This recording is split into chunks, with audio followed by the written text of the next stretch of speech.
Let's welcome Alfred Okoligwe. Alfred, good to have you on the show. The pleasure, Austin.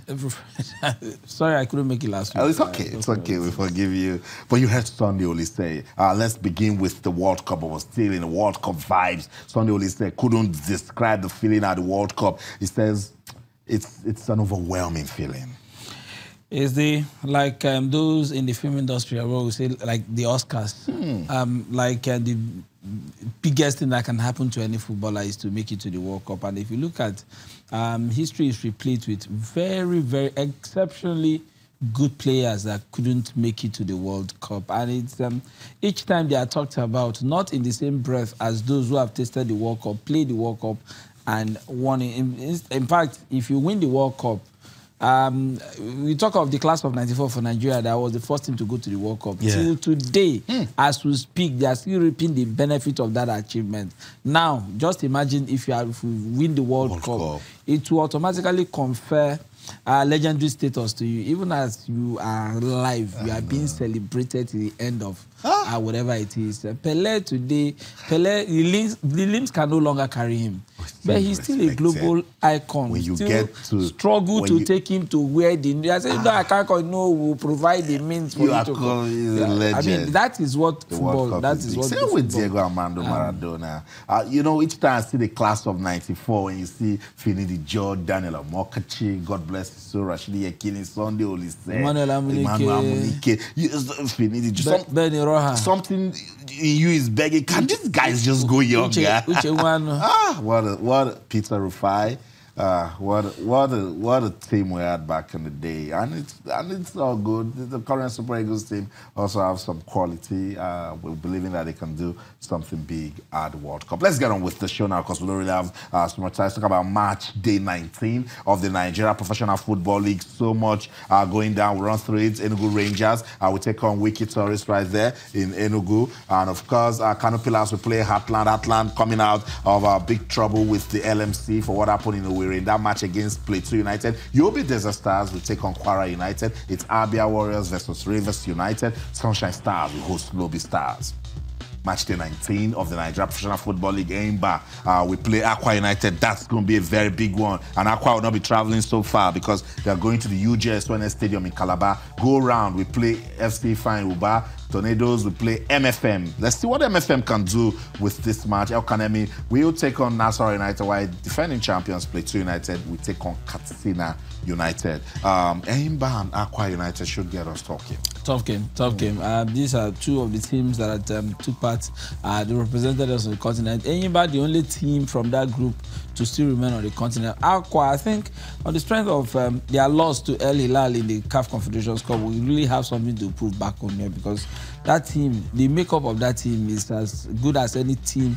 You know, they have some about some of the best players in the league, and they've been turning out results at home. It will be nice to see how they fare against the Yimba. And besides, this battle is a purely South-South battle between Uyo and Calabar. It used to be one state in time past. Now, two different cities. The distance not more than an hour, 2 hours journey, and you are in the next city. So it shows you the proximity. The fans will have to move around, go to Calabar to see this game. Enyimba has made the UGS it's a fortress of some sort. You come there, you get somehow you get it. But I think Mekaba and the boys know that they really need to get something on the road, especially with the People's Elephant. Whether they will do that against Enyimba, we'll wait to see. That's right. So we're waiting to see what's going to go down in match day 19 of the Nigeria Professional Football League. We will not leave that talk from the league management company.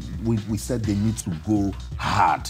We do not want ugly incidents in our football, and we didn't like what happened at the stadium in Owerri after Heartland and Plateau United played, and then some ugly things started happening. The league management company, they came out hard, and so Heartland, they have been docked 3 accrued points after crowd trouble incident in that match against Plateau United on match day 18.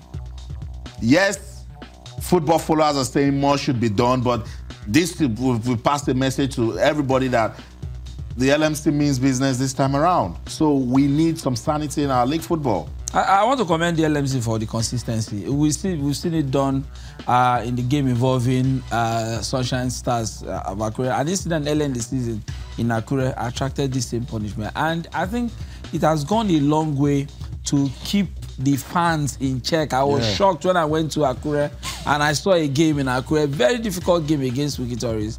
But even at that, everybody was just quietly watching the game, supporting that team, expecting them to do well. What's the significant thing? Before the game ended, some fans even just found their way out of the stadium and just walking home quietly. I think this will send the clearest message yet that the NLMC, they are determined. I mean, with how many points does Atlanta? 15 points. And they have lost 3. And they've lost 3 out of it. I mean, where would that take them at the end of the day? Ultimately, this is like signing your relegation letters. Alfred, that's not all. The LMC says Heartland will play their next 3 home matches behind closed doors. Without the fans. Heartland team manager Mobi Okparaku, who is also former Super Eagles player, has been suspended from all NPFL activities for the next 10 matches. So you see, it's not just the players or fans. When managers and officials don't behave well, the law will come down on you. Heartland has also been fined a total of 6.25 million naira. 6.25 million naira. They are losing points and they're also going to lose money. Plateau United, they've been fined 1 million naira for issuing public statements capable of bringing the league to disrepute following the incident in their match day 18 game at Heartland. So instead of them waiting, they were busy saying things, this and that. So when things like that go wrong, leave it to the body in charge.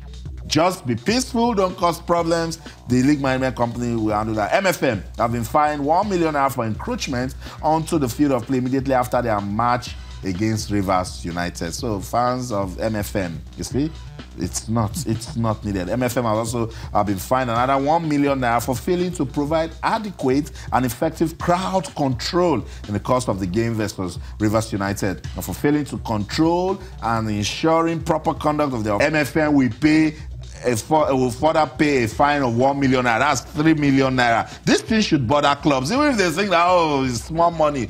But conduct is important. I mean, you just can't drop your guard. Going back to the issue of the press release by Plateau United, I saw the press release, and at some point, it makes you laugh. I think perhaps maybe the media handlers of this club do not really understand the implication of some of the information they put out there. That of Heartland itself left a bad taste in the mouth. I mean, the press release from the club's media officer, Henry Chifu, I saw that. I didn't like.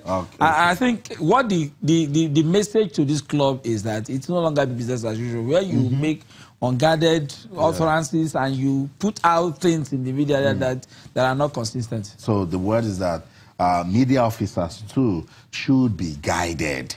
It is the Nigeria Professional Football League. It's serious business, guys. We should put our own contributions into making it better. Sports Tonight on Channels TV. Let's go on this break. When we come back, we'll wrap up this show. Don't go anywhere. Stay.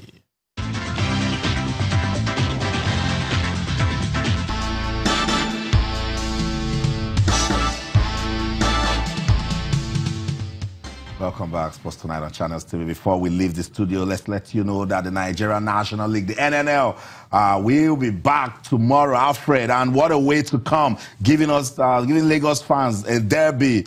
On Sunday, it's happening at Teslim Balogun Stadium. Wow. Stationary Stars versus Okoligwe. Stars is back. Early in the day. Ooh. Early in the day, your supporters hope to see.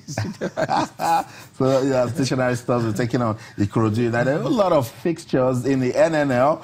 So, I will just let them, come Ikorodu United and Stars, of course, leading the pack in that Group A2 fixture, while Newe United will play Delta Stars, and Crown will take on Dynamo Force. So, there are a lot of fixtures right there. The NNL is back, and we also love it. Alfred, thank you so much for stopping by. Always a pleasure. And of course, you, wherever you are in the world watching Sports Tonight on Channels TV, it's been fun doing this with you. Remember to keep talking to us on Twitter. We're Channels_Sports, Facebook Channels IFN Sports. That's the show. For the team, I'm Austin Okonakman. Sports is so much fun. So, in everything you do, remember to keep talking sports. Bye for now.